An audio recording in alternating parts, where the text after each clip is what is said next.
యువగలం. తెలుగుదేశం పార్టీలో యువతకు పెద్ద పీట వేస్తున్నాం. వేదికమైన మీరు చూస్తే అర్థమవుతుంది.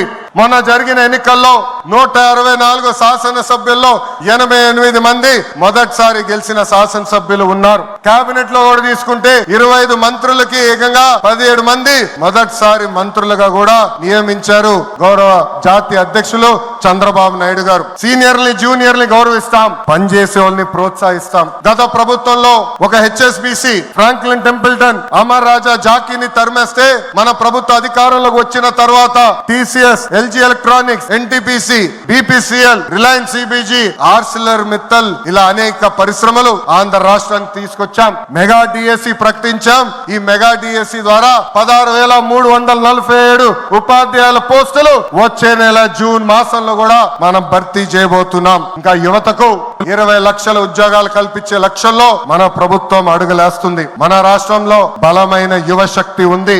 వారికి సరైన అవకాశాలు అందిస్తే దూసుకుని పోతారు. అన్ని రంగాల్లో వారికి ఉపాధి, ఉద్యోగ అవకాశాలు కల్పించడమే మన లక్ష్యంగా పెట్టుకుంటున్నాం.